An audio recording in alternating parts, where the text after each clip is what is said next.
और द्वारा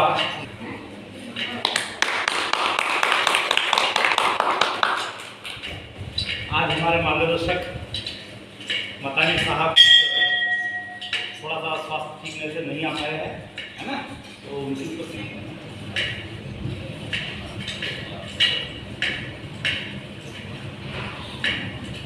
श्री कृष्ण गोविंद हरे मुरारी हे नाथ नारायण वासुदेव। श्री कृष्ण गोविंद हरे मुरारी हे नाथ नारायण वासुदेव। श्री कृष्ण गोविंद हरे मुरारी हे नाथ नारायण वासुदेव।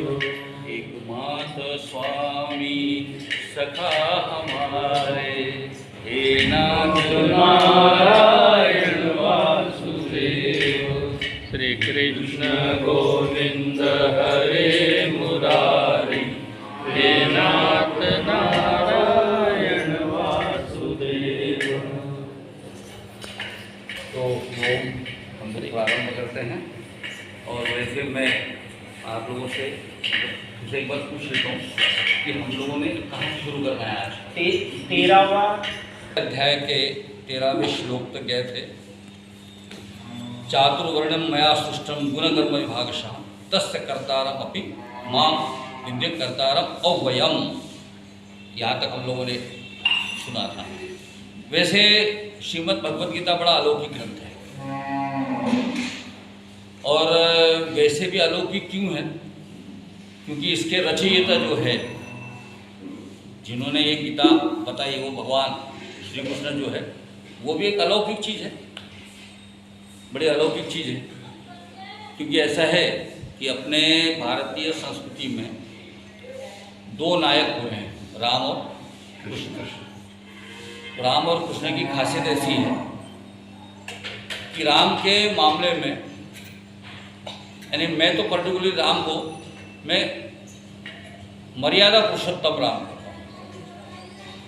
वो अपने श्रद्धा की बात है कि हम किसको भी भगवान कहें, ये तो भगवान अपनी श्रद्धा का विषय है। कुछ लोग तो बीच में नहीं, एक वाद भी चला था, साईं बाबा भगवान है कि नहीं है, वो भी बात चला।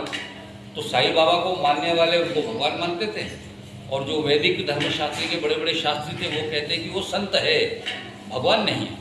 उनका भी अपनी जगह पर सही था कि भगवान ये शब्द का अर्थ है कि उसमें 6 शक्तियाँ जो है, ऐश्वर्य, श्री, ये सारा जो है उसके साथ भग जो है, भग का मतलब 6 गुण होते हैं, 6 ऐश्वर्य होते हैं।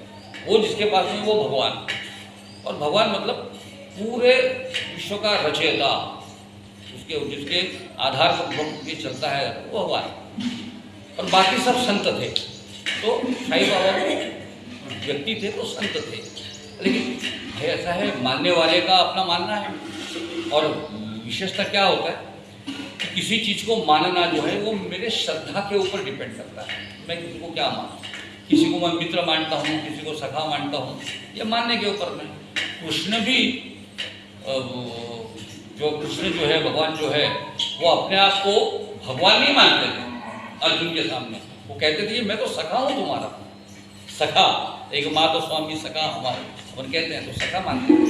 वैसे राम और कृष्ण का ये फर्क है कि राम जो है उन्होंने अपने जीवन में कोई भी लीला नहीं की।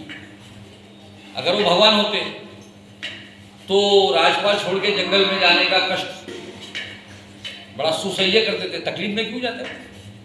और ऐसा है कि भगवान होते तो उनको तो 2 मिनट में समझ में आता कि ये मरीच जो है स्वर्ण मुख का रूप लेकर सीता को भ्रमित कर रहा है, वो तो एक राक्षस है, समझ में आता। लेकिन नहीं, यानी माता सीता को भी भ्रम हुआ, और माता सीता के आग्रह पे भ्रम का पटल राम के बुद्धि के ऊपर में भी था, तभी तो भागे ना, नहीं तो स्वर्ण मुख होता नहीं, ये कहकर सीता जी को समझा देते। लेकिन नहीं, क्योंकि वो पुरुषोत्तम थे, पुरुष थे, इसलिए उनकी कोई अलौकिक लीला नहीं थी उनके साथ में। लेकिन मैं सीता को हरण कर लिया, नहीं तो राम को तो वो वहीं भस्म करते थे अगर अलौकिक क्रिया उनके हाथ में होती तो। सीता लेके गया और सीता के लिए भी उनको वन वन भटकना पड़ा और ये सब करना पड़ा। हाँ, लेकिन कृष्ण का ऐसा नहीं है। कृष्ण की लीला अपरंपार है। मैंने मेरी 4 लाइन लिखी इसके ऊपर, मैं आपको सुनाता हूँ। कभी तूने मुरली बजाई, कृष्ण की खासियत है ना कि उनके मुरली से आनंदित होकर सारे गाय हरिण सब लोग जमा हो जाते थे, है ना। कभी तूने मुरली बजाई, कभी तू सुदर्शन चलाए। जब कठोर बात थी, प्रशासन की बात थी, तो एक क्षण का भी देरी करते हुए अपना सुदर्शन भेज के उन्होंने शिशुपाल का गला काट दिया था। भाई कठोर अपराध पूर्ण हुए, सुदर्शन। कभी तूने मुरली बजाई, कभी तू सुदर्शन चलाए, कालिया से बचाएगा तू ही और ग्वालन को तू ही रिझाए। यानी सारे रूप जो है कृष्ण के है, सारे रूप। मुझे बचपन, देखो ना, बचपन में बाल्यकाल में ही उन्होंने पुतना का वध कर दिया, राक्षसी पुतना का वध कर दिया, शकटासुर का वध कर दिया, यमलार्जुन जो पेड़ थे उनको आपस में भिड़ा के उनको खत्म कर दिया, बगासुर कितना बड़ा आया था उसको खत्म कर दिया, कालिया का मर्दन कर दिया, भागने के लिए उसको विवश कर दिया। ये सारी लीला है। और विशेषता ऐसा है कि वो बाल्यकाल में होने के बावजूद भी अपनी भगवत सत्ता के प्रति अनभिज्ञ नहीं थे।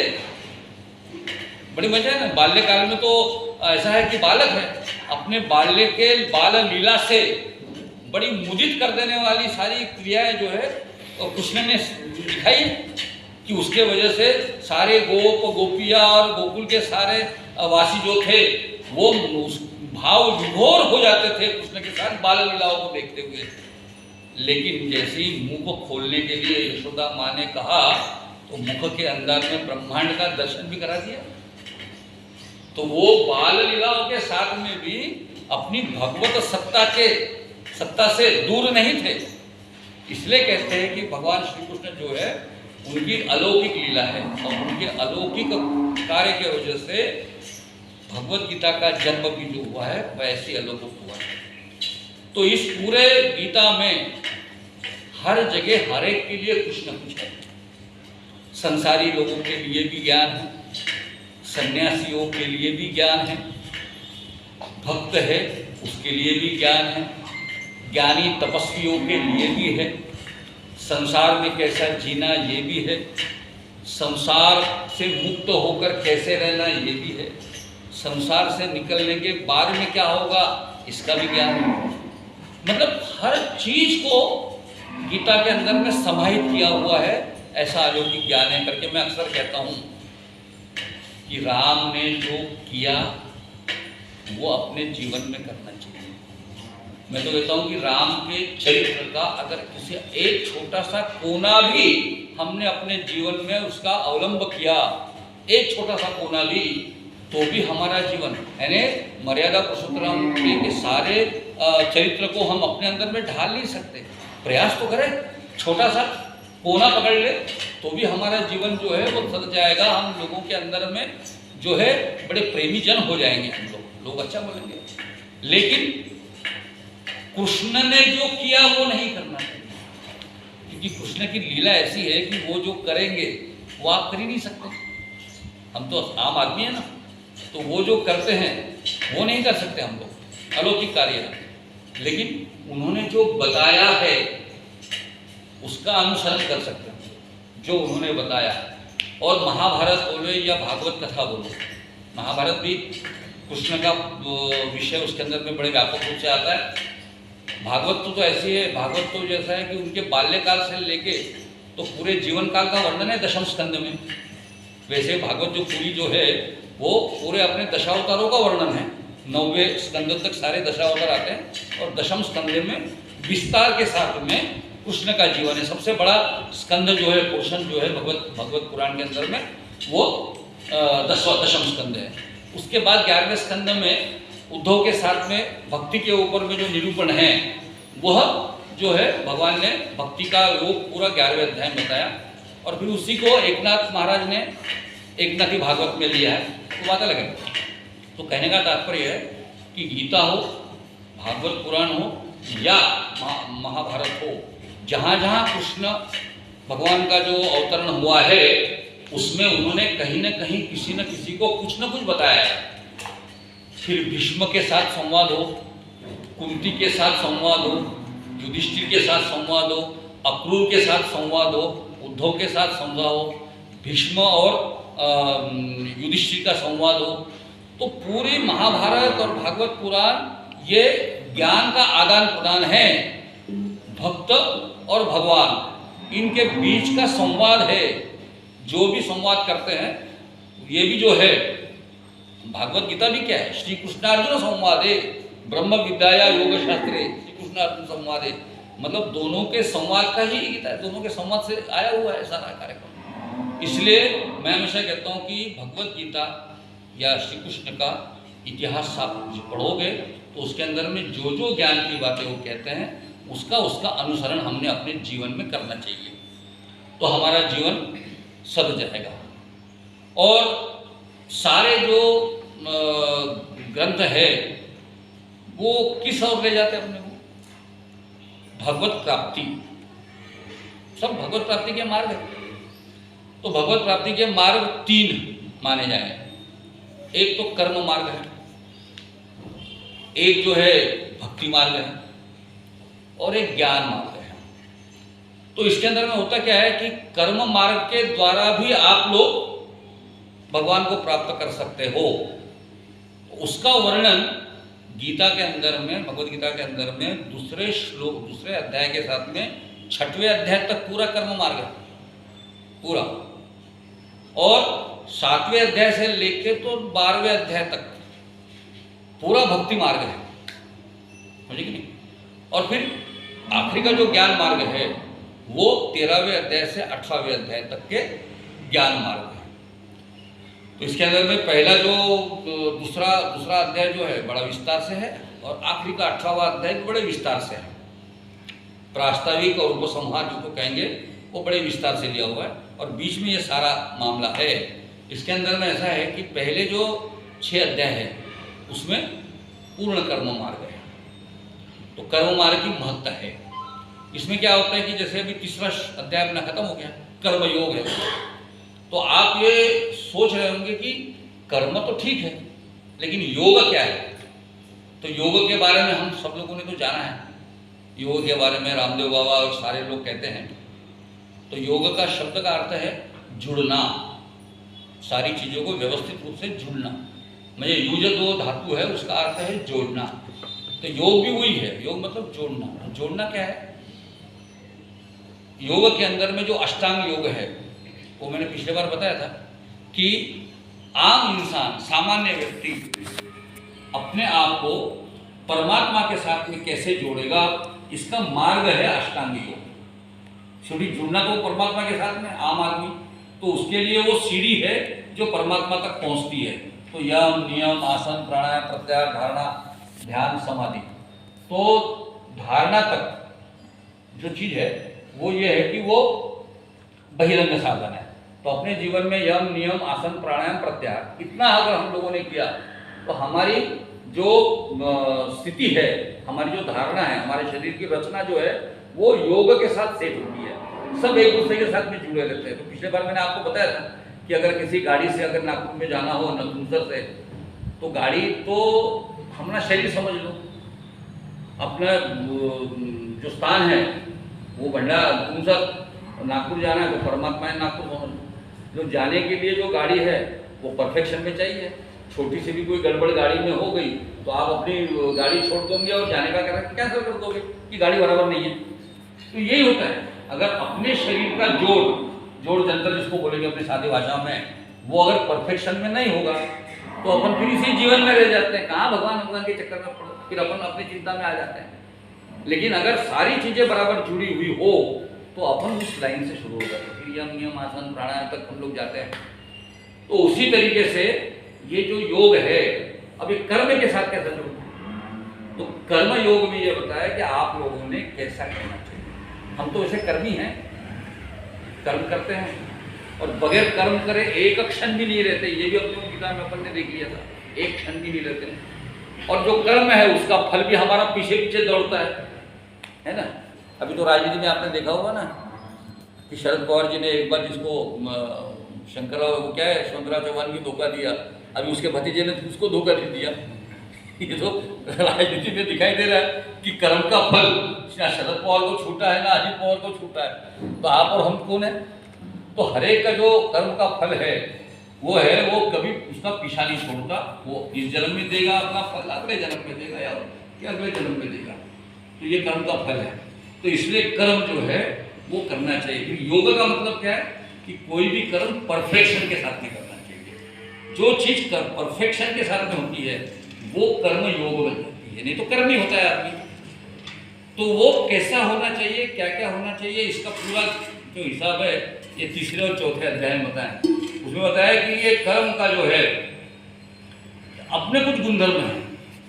मैंने सांख्य योग का वर्णन करते समय बताया था कि अपनी इंद्रिय जो है, जो पंचेंद्रिय है, कर्मेंद्रिय है, ज्ञानेंद्रिय है, ये सारा अपने शरीर में है। तो हर इंद्रियों के अपने अपने राग लोभ है, उसको भी नहीं छूटे। प्रकृति जड़ है, प्रकृति के 3 गुण हैं सत्व रज तम। तो हर इंद्रिय के साथ में सत्व रज तम जुड़ेगा ही जुड़ेगा। अब जैसे आपने वो भोजन स्वाद का है, अपना जवान के ऊपर में टेस्ट ब्लड है, स्वाद के बिंदु है, समझे कि नहीं? तो वो स्वाद के बिंदु जो है वो अपने को स्वाद का पहचान करा देते हैं। फिर अपन बोलते क्या बढ़िया पाटोड़ी की सब्जी बनी है, मजा आ गया, तो उसका मन हो जाता है। फिर 2-3 दिन के बाद में फिर घर वाले को बोलता था पाटोड़ी अच्छी बनी थी, इस बार भी बना ले। तो उसका मन पाटोड़ी के अंदर रहता है। और एक आध बार अगर पाटोड़ी अच्छी सब्जी नहीं बनी, गुस्सा, उनको क्या बताते नहीं आता, कुछ नहीं करते, तुम्हें क्या वो दिन बनी थी, अच्छी बनी थी, आज का तुमने कैसा गड़बड़ कर दी। तो वो जवान के टेस्ट ब्लड में राग और अनुराग जिसको कहते हैं, द्वेष और अनुराग दोनों उसके अंदर में है। गुस्सा भी आता है अगर ठीक ठाक नहीं बना तो उसके अंदर में गुस्सा भी है, टेस्ट। तो उसी तरह से कोई आदमी दारू पीने का शौक लग जाता है, उसको मजा आ जाता है। तो ये दारू का जो है शौक वो ब्रेन का शौक हो जाता है। क्योंकि आपको तो आप में से बहुत लोगों ने इस शौक में गए नहीं होंगे, इसलिए आप लोगों को पता नहीं है। तो इसका भी अजीब है। अच्छा मेरे को पता है, तो मैं उस पर बोलता है समझ मानना, तो आप बोलेंगे डॉक्टर साहब भी बता रहे। ऐसा है अंडे से चूजा पैदा होता है, बनता है, उसके लिए वो मुर्गी को उसके ऊपर में बैठना होता है, बरोबर है। अब अंडे से चूजा पैदा होता है ये तय करने के लिए हमको कोई अंडे पे थोड़ी बैठना पड़ता है, मुर्गी बैठेगी ना। हमारे बैठने से थोड़ी हमको हमने अनुभव लिया कुछ हमको समझेगा, ऐसा नहीं है। लेकिन आपको बताता हूँ, पीने का शौक लग गया, वो क्या है, ब्रेन का है, उसमें बहुत मजा आता है। पीने के डिनर में पहले बार जो आदमी लेता है उसको बहुत मजा आता है, उसको भी अच्छा लगता है, उत्साह में। लेकिन फिर क्या होता है, मुझे बड़ा प्रेम आ जाता है उसके ऊपर। और फिर क्या होता है, फिर वो उतरने के बाद में फिर वापस वो अपनी नॉर्मल कंडीशन में नहीं आता। मैंने एक दिन इसका पता लगाया कि दूसरे दिन आदमी उतार क्यों लेता है, उसको उतार बोलते हो शायद, लेकिन मालूम उतार बोलते हैं क्यों? कि दारू पीने के बाद में जो उसको उत्साह आया हुआ है वो सुबह उतरने के बाद में वो निरुत्साही हो जाता है। जैसे लंबक होता है ना, घड़ी का लंबक को ऐसा खींचो इधर में, मान लो ये उत्साह की तरफ खींचा और यहाँ से छोड़ा तो लंबक बीच में नहीं आएगा ना, आएगा नहीं आएगा, वो इधर जाएगा। और फिर इधर से उसको उधर वापस लाना है जगह पे, तो उधर भी उत्साह देना पड़ेगा उसको, तब जाके वो इधर जाएगा। तो उसी चक्कर में आदमी जो है वो पीने के शौक में आ जाता है और फिर वो अपने जीवन का सत्यानाश कर लेता है। उसके अंदर में गुस्सा भी आता है, झगड़ा भी कर लेता है, अंग्रेजी भी बोलना शुरू कर देता है, समझे कि नहीं, सब अजीब अजीब कार्यक्रम कर लेता है।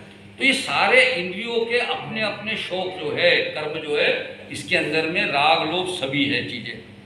तो ये सारे जो कर्म है इंद्रियों के है, बुद्धि के कर्म है, बुद्धि का कर्म भी बड़ा सुंदर है।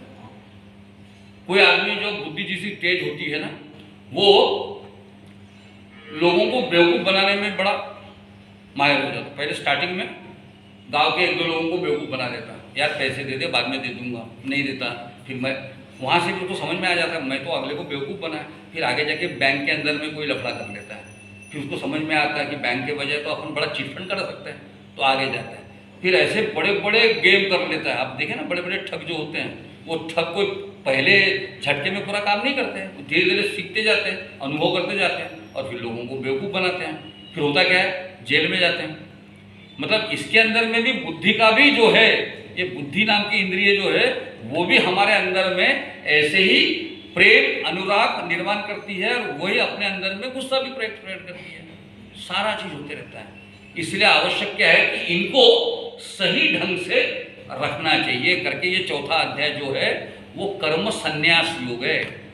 पहले तो कर्म योग हो गया, इसका तीसरा, अब ये कर्म संन्यास हो गए। तो कर्म संन्यास का मतलब क्या? संन्यास आप समझ लो क्या होता है। संन्यास मतलब ये नहीं होता कि हमारे यहाँ बैकग्राउंड में अपने दिमाग में पहले ही ऐसे रॉन्ग नंबर ठोक दिया है कि सन्यास आदमी मतलब क्या है, वो घर बार छोड़ के चला गया, वो सन्यासी होगा भाई। नहीं, सन्यासी वो नहीं। सन्यास मतलब होता है सम्यक न्यास। इसका अर्थ ऐसा है, सम्यक न्यास मतलब, न्यास मतलब प्रतिष्ठान, जिसको प्रतिष्ठित करते हैं ना किसी चीज को, वो प्रतिष्ठित करना, कर्म को प्रतिष्ठित करना वो सम्यक रूप से होना चाहिए। यानी काम करना है तो परफेक्शन के साथ में। देखो, जो सफलता, एक जगह एक बड़े विद्वान आदमी का वाक्य मैंने सुना था कि कोई आदमी सफल होता है तो कोई अलग काम नहीं करता, वो उसी काम को वो अच्छे तरीके से करता है। तो हमारे जीवन में अगर हम लोग इस सम्यक संन्यास को समझ ले, सम्यक न्यास को समझ ले, तो साधा व्यवसाय भी है तो हमारे व्यवसाय के अंदर में हम लोगों ने सही ढंग से काम करना चाहिए, परफेक्शन के साथ में। कोई भी काम, यानी ये बोलना चाहिए यार, सादा काम, बेलदार भी होगा ना तो भी अपन उस बेलदार को बुलाते हैं जो अपना काम में परफेक्शन करता है, बिल्कुल समय पे आता है, बढ़िया परफेक्ट काम करता है, बताना नहीं पड़ता, तो हम बार बार उसको बुलाते हैं। लेकिन कोई बेलदार अगर है कि वो ठोक पीट के चला जाता है तो नहीं बुलाते हम लोग, क्योंकि वो परफेक्शन में काम नहीं करता। तो परफेक्शन के साथ में काम करना जो ये है, ये होता है कर्मयोग। किसी भी चीज को, अपने शरीर के इंद्रियों को भी सम्यक रखना, सम्यक नाश, इंद्रियों का भी संन्यास जो है कि हम लोगों ने उसके अंदर में न ज्यादा क्रोध में आए और न ज्यादा प्रेम में आए किसी चीज के, क्योंकि दोनों चीज गड़बड़ वाली बात है। ज्यादा प्रेम भी गड़बड़ करता है, ज्यादा गुस्सा भी गड़बड़ करता है, करके समत्व भाव में से रहना जो है, इसको हम कर्म योग बोलेंगे। और यहाँ पे उन्होंने बताया है कि तुम्हारा ये कर्म संन्यास जो है ये क्या है, तो ये सम्यक न्यास है। तो अपन इसके बाद चलेंगे कि चातुर्वर्ण्यम मया सृष्टम गुणकर्म भानुषा। ये आप समझ लो कि इस धरती के ऊपर में पहले भगवान कहते हैं कि 4 विभाग बने हुए हैं, ब्राह्मण, वैश्य, क्षत्रिय, वैश्य, शूद्र। हमारी गड़बड़ क्या होगी मालूम है क्या? आज के दुनिया में हम लोगों ने इसको जाति के अंदर में डाल दिया, और इसका दोष मैं ब्राह्मणों के ऊपर दे देता हूँ। क्यों देता हूँ मालूम है क्या? बाकी शूद्र जो है या वैश्य जो है, इन्होंने अपने ये जो है वर्णाश्रम जो है, वर्ण जो है, उसका शब्द छोड़ दिया। आप भी आजकल कोई अपने आप को वैश्य नहीं बोलता, कोई किसान बोलता है, कोई पशुपालक बोलता है, समझे, कोई वाणिक बोलता है, किराना दुकान रहता है वो बोलता है, कोई किसी को अपने आप को ठाकुर बोल देता है, कोई जाट बोल देता है। लेकिन और पिछड़े वर्ग में अगर शूद्र की बात करें तो वो तो लंबी लिस्ट है, इतनी लंबी लिस्ट है कि अभी उसको मिलने वाले आरक्षण के चक्कर में बहुत लोग, मराठा क्षत्रिय लोग भी अपने आप को बोलते हैं कि हमको भी कुंडी में डालो यार, क्योंकि हमको आरक्षण मिलना चाहिए। तो सरल हर जात के लोग अपनी जात को वो वर्ण के अंदर में, ब्राह्मणों को प्रॉब्लम होता है कि उन्होंने ब्राह्मण शब्द को छोड़ा नहीं। ब्राह्मण शब्द वर्णाश्रम में भी था, आज भी है। वर्णाश्रम में शूद्र शब्द था, आज शूद्र शब्द नहीं है। पहले वैश्य शब्द हुआ करता था वर्णाश्रम के अंदर, आज नहीं है। तो ब्राह्मणों ने अपना शब्द नहीं छोड़ा करके ब्राह्मण जाति बन गए। लेकिन ऐसा नहीं है, ब्राह्मण जाति नहीं है। ब्रह्म जो है, ब्रह्म जानाति तो ब्राह्मण, जो ब्रह्म जानता है, वेद जानता है और परमात्मा को जानता है, परमात्मा के जानने की प्रक्रिया में अपने आप को पूर्ण रूप से ढाल लेता है, वो ब्राह्मण। आचरण भी वो ब्रह्मचर्य जो है ना, अपने बोलते ब्रह्मचर्य। अपने आप प्रॉब्लम यही कि हमारे सारे शब्दों के अर्थ जो है वो समय के समय के साथ अर्थ बदलते गए, बिगड़ते गए, समझे कि नहीं।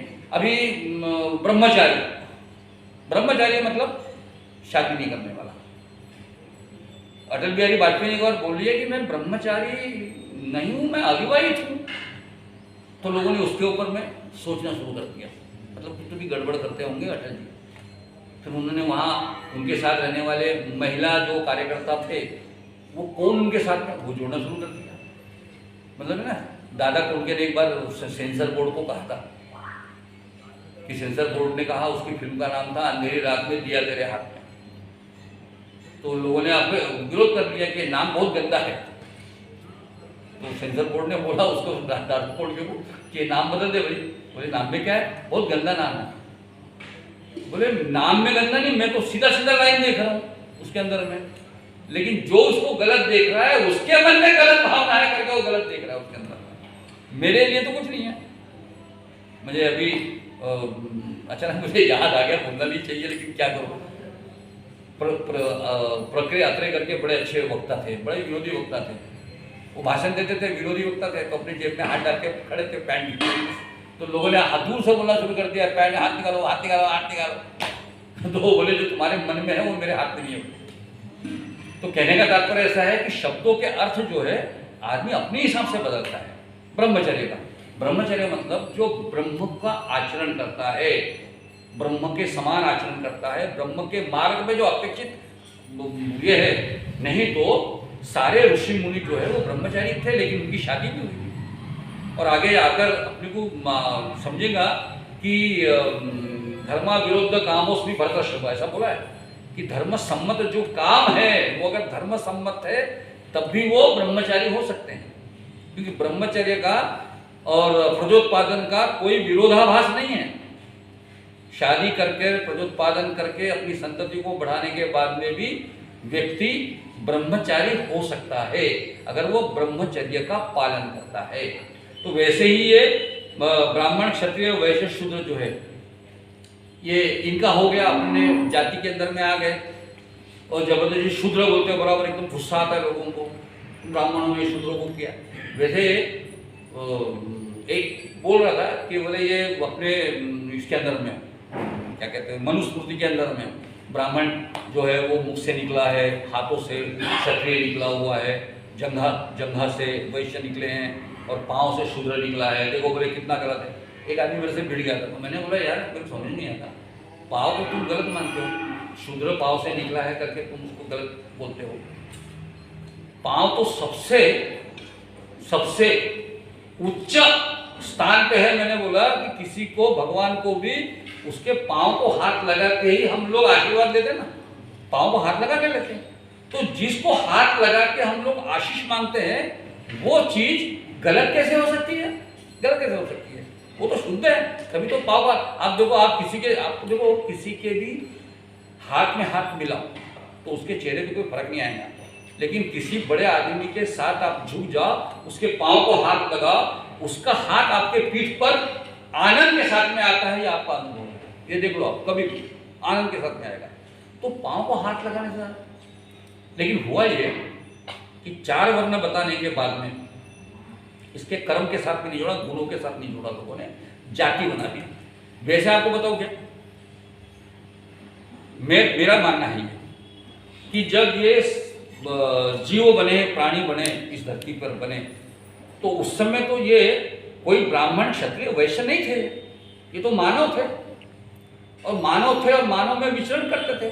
अच्छा, उनका तो पशुवत कार्य था उस समय कि जैसे पशु विचरण करते थे समाज दुनिया के अंदर में, वैसे आदमी भी वैसे ही करते थे। उस समय कोई किसी का परिवार नहीं था, कुछ नहीं था। जैसे पशुओं का कोई परिवार थोड़ी होता है समझे कि नहीं, वो किसी के साथ में भी सहवास करके प्रजोत्पादन कर देते थे। तो वैसे आर्मी के साथ नहीं था। मैंने एक बड़ी किताब पढ़ी थी, एक अंग्रेजी राइटर थी, उसका नाम याद नहीं आ रहा है, उसने पूरा मानवीय सभ्यता का इतिहास लिखा था।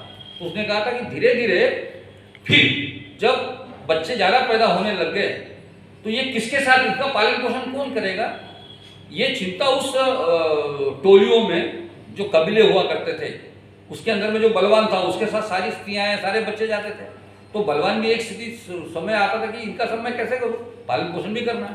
तो वहाँ से फिर ये अपनी जो है कुटुंब व्यवस्था बनी, परिवार बना कि तूने तेरे वजह से अगर बच्चे पैदा हो गए तो इसकी चिंता तू कर, ऐसी अलिखित व्यवस्था निर्माण हुई। तो उसमें मेरा मानना ऐसा है कि पहले तो सब लोग एक ही वर्ण के थे, शूद्र, पहले हम सब शूद्र थे, समझे कि उसमें से कुछ लोगों ने फिर काम करते करते, शिकार करते करते, फिर उन्होंने सोचा कि हम लोग खेती बाड़ी कर ले। तो कुछ लोगों ने खेती में कुछ उगाना शुरू कर दिया, कुछ गाय भैंसों वाले दूध वगैरह करने लग गए, तो फिर गोपालक हो गए। फिर उनमें से कुछ लोगों ने क्रय विक्रय भी किया, तू ये चीज़ ले, मैं ये चीज़ तेरे से लेता हूँ, तो वणिक बने। तो बाद में वैश्य बने, मतलब उसी में से कुछ लोग वैश्य बने। फिर जब वो एरिया बढ़ते गया, समाज व्यवस्था बढ़ते गई, बढ़ते बढ़ते ऐसी स्थिति आ गई कि एक प्रजा एक से दूसरे का रक्षण करने की बात आ गई, ये सारा एरिया गांव इसका रक्षण करना चाहिए। तो फिर क्षत्रियों की आवश्यकता हुई रक्षण करने वाले, तो क्षत्रिय बने उनमें से कुछ, और उन्हीं में से कुछ लोग जो है वो ब्राह्मण बने। ऐसे धीरे धीरे, जैसे अपन, मैंने आपको बताया था ना क्या अन्नाद भवन्ति भूतानि, ये आया था क्या, अन्नाद भवन्ति भूतानि, हाँ, पर्जन्यात् अन्न संभव, ऐसा गीता का श्लोक है कि अन्न से जीव बनते हैं।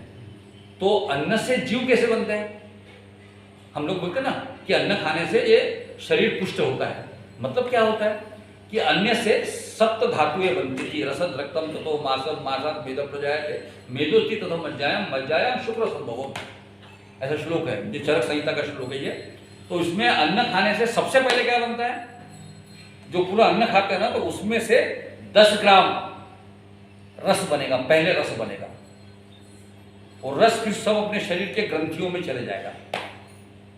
फिर जो बचा उसमें से फिर खींच के निचोड़ कर रक्त बनेगा, फिर उसमें से निचोड़ करके वो जो रक्त है उनमें से निचोड़ करके मांस बनेगा, मांस की शेप पेशियां बनेंगी, फिर मेद की पेशियां बनेंगी, चर्बी की, फिर उसमें से धीरे धीरे धीरे धीरे जो तेज है जिसको हम शुक्र कहते हैं, वो शुक्र संभवम, मतलब तेज। ये सारे अन्न के हम लोगों ने अगर एक आधा किलो 450 ग्राम हम सुबह खाना खाया, 450 ग्राम शाम को खाना खाया हम लोग, इतना ही खाते, इससे ज़्यादा खा नहीं सकते। तो उसमें से बड़े मुश्किल से 10 ग्राम 12 ग्राम रक्त बनेगा, और -0.001% उसमें से शुक्र बनेगा, तेज बनेगा। उसी तरीके से जैसे ये बनता है, उसी तरीके से समाज व्यवस्था में से शूद्र ब्राह्मण बनते बनते और उनके कर्म तय हो गए, काम करें। अब जैसे मेरी जाति तो आप जानते हो, मेरी जाति तो, मैं तो फिशरमैन हूँ, वैसे देखा जाए तो ओबीसी हूँ, पिछड़े समाज का हूँ, समझे कि नहीं, लेकिन मैं ये काम कर रहा हूँ, ये तो ब्रह्म कर्म है, समझे कि नहीं, मेरा कर्म बदल गया। वैसे कोई ब्राह्मण आदमी है और वो अगर किसी बैंक में सर्विस करता है या गवर्नमेंट के ऑफिस में नौकरी करता है, वो तो शूद्र हो गया कर्म के हिसाब से। तो हमने उसको ऐसा मानना चाहिए, गुण कर्म भाग्यता, और ये सृष्टि जो है उसके हिसाब से बनती है, और जो है, और ऐसा मैंने ये सारी सृष्टि रची है, भगवान कहते हैं, और कहते हैं नमाम कर्माणि लिप्यन्ते न कर्म फलेषु, यानी उसके वजह से मैं ये सारे चीज़ों को मैंने निर्माण करने के बाद में मैं कोई चीज़ मुझे नहीं बांधी। आगे एक श्लोक है, ना दत्ते कश्चित् पापं न चैवं सुकृतम्, मेरे भगवान कहते हैं कि भैया मैं तो किसी के पाप लेता नहीं, किसी का पुण्य लेता नहीं, मैं किसी के साथ में लिप्त ही नहीं होता, किसी के साथ ऐसा नहीं। तो क्या है, अटैचमेंट बड़ी मुश्किल होती है। अटैचमेंट आदमी कैसा होता है मालूम है क्या, अपन जिस घर में रहते हैं उस घर के साथ में बड़ा प्रेम हो जाता है हमारा, फिर अपने घर वाले के साथ में झगड़ा भी इसी चक्कर में होता है। वो बोलता है कि ज़्यादा पगार, तू किराया नहीं दे रहा, घर छोड़, उसका घर के साथ में जुड़ा हो जाता है, तो बोलता मैं नहीं छोड़ूंगा, झगड़ा वहीं हो जाता है। क्योंकि हर एक को अपने उसका प्रेम होता है। तो मैंने एक लाइन लिखी थी कि कुछ देर कहीं रुकने से अपनत्व का भाव जग जाता है और सराय का टूटा कमरा भी अपने घर जैसे लग जाता है। सराय का टूटा कमरा भी अपने घर जैसे लग जाता है। आपने देखा ट्रेन में आप सफ़र करते हो, आपको जिस कंपार्टमेंट में आपकी टिकट मिली होगी उस कंपार्टमेंट में आप बैठो, अपने परिवार के साथ में बैठे हो, समझे कि नहीं, और आपका अचानक दोस्त किसी दूसरे कंपार्टमेंट में है, समझे कि नहीं, वो आपको बुलाता है, अरे आ जाना इधर आ जाना, तो आदमी उसके बाद मिलने तो जाएगा, 10-5 मिनट के बाद में वहां से छोड़ के वापस अपनी कंपार्टमेंट आएगा। उसको अपने कंपार्टमेंट में ईजी लगता है बैठना, अपने तो भाव देगा। आप माइंड पे ऑब्जर्व करो, अपन जिस जगह पे बैठे हुए हो उस जगह पे अपने को उस जगह का अपनत्व जो है वो लगने लगता है। वैसे ही हम इस शरीर में रहते हैं तो शरीर का हमको अपनत्व का भाव जग जाता है। अपन को भगवान कहते हैं कि मुझे ऐसा कोई अपनत्व का भाव नहीं लगता, मैं कहीं बनता नहीं, कुछ होता नहीं मेरे लिए, और मैं इसको मैं ऐसे बनता नहीं। और मुझे जो ऐसा जान लेता है, जो मुझे जान लेता है वो भी अपने कर्मों से नहीं बनता। मतलब क्या है, जैसे मैं अपने कर्म का अभिमान न रखते हुए ये सारी सृष्टि को रचता हूं, जिसके अंदर में मैं खुद नहीं हूं, मैं रचता तो हूं। आगे में एक श्लोक है, माया दक्षिणा प्रकृति सुएते जरा जरा, आगे श्लोक है कि मैं इस सृष्टि को रचता हूं लेकिन मेरा कोई रोल नहीं उसके अंदर में। इसलिए मैं जब मैंने वो श्लोक सुना ना, तो मैं उसके बाद मेरे जीवन में फिर मैंने वही आचरण किया। ना दत्ते कश्यप पापो न चैवम सुकृतम। भगवान बोलता है कि भैया तेरा कर्म तेरे साथ है, तेरा कर्म मेरे पीछे झंझट मत लगा। और आदमी भी सही वही करते हैं ना, आदमी भी अपने किसी कर्म को भगवान के साथ में नहीं जोड़ते साथ। मैंने बच्चे को पढ़ाया, मैंने ये बिजनेस बनाया, कितनी मेहनत किया, हाँ रात दिन जागा और मैंने दुकान बनाई, ऐसा बोलता है ना। तो जो भी कुछ अच्छा काम करता है उसका श्रेय वो परमात्मा को नहीं देता। अच्छा कुछ गलत होता है उसका भी अपश्रेय जो है वो भगवान को नहीं देता। दोस्त ने दगा दे दिया, दारू की वजह से मर गया, जुए में हार गया, सारी चीजें वो समाज के अंदर में बांट देता है। यानी मैं अगर चुनाव जीता तो मैं देख कैसा चुनाव जीता, मैंने ऐसी कलाकारी किया कि सबको मैंने हरा दिया, मैं बढ़िया हो गया, ऐसा। वो यानी चुनाव जीतने के बाद कम से कम 7-2 साल तो वही अपने किस्से बताते रहता है, लेकिन हारने के बाद में मैं अपने खराब कर्मों से हार गया ऐसा नहीं बोलता हूँ। इसने दगा दिया, इसने काम नहीं किया, इसने धोखा दिया, इसने पैसे खाए, यही बोलता नहीं। तो वो गलत काम का भी जिम्मेदारी सामने वाले पे ढकेल देता है। जब मेरे को समझ में आया कि भगवान ने ये बोला है कि भाई किसी का पाप लेता नहीं, पुण्य लेता नहीं, मैंने अपने जीवन में भी वो कर लिया। ना करते भैया मेरा कुछ नहीं, जो कुछ भी है तेरा है। मेरे जीवन में जो कुछ भी घट रहा है, गलत भी घट रहा होगा तो उसकी जिम्मेदारी तेरी है, और अच्छी भी घट रहा होगा तो उसकी जिम्मेदारी तेरी है। मेरे जीवन में कुछ गड़बड़ होगी तो मैं उसके ऊपर छोड़ देता हूँ, भैया तुम देख लिया। आज भी मैंने ऊपर वाले पे छोड़ दिया है, क्योंकि आज गुरुजी ने बताया नहीं उन्होंने कहाँ शुरू किया। मैंने कुछ पढ़ लिख के तो आया नहीं, कुछ रेफरेंसेस नहीं लाया, तो मैंने आज उसको बोल दिया था कि भैया तू देख लेना आज का। तो आज का जो है, आज का जो प्रवचन जो हो रहा है वो मैं कर ही नहीं रहा हूँ, वो परमात्मा कर रहा है, मैं तो कुछ कर ही नहीं रहा, जो उसके हिसाब से होगा। तो कहने का तात्पर्य ऐसा है कि ये ऐसा जो सोचता है